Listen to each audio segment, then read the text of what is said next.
ఉమ్మ హహ, ముద్దు, కుట్టి హహ, అమ్మాయి, చేచి ఆంటీయా, చిచ్చి మాంగాయ, మామిడికాయ, இந்த மாதிரி பறஞ்ச வேண்டிய కైవాండు బలికించలో చిచ్చి రంభల కుట్టి మట్టుంటాయి ఒక్క ముక్క అర్థం కాలేదు.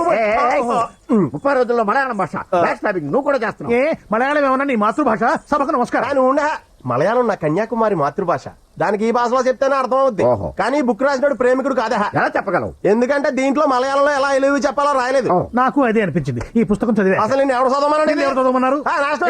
Okay okay okay okay follow me. Okay okay okay okay yeah మనం ముగ్గురు ఒక నిర్ణయానికి వద్దాం. ఏంటో చెప్పు. ఒక నిర్ణయానికి వద్దామని చెప్పాను కానీ నిర్ణయం అంటే ఏంటో తెలుసని చెప్పానా? తెలిసిన వాడు చెప్పొచ్చు కదా. అయితే నేను చెప్తాను నేనండి. చెప్పు. ఇది ఒక పుల్ల మొక్క, ఆ విషయం తెలుసు. తర్వాత తెలియదు కదా. విరిచావు. తర్వాత తెలియదు కదా. ఆ. ఒక పుల్ల మొక్క కాబట్టి ఈజీగా ఇరిసాను. అదే 3 పుల్ల మొక్కలు అయితే ఇరవలేం కదా. ఆ కథ నాకు తెలుసు. ఐకమత్యమే మహాబలము. తర్వాత తెలియదు కదా.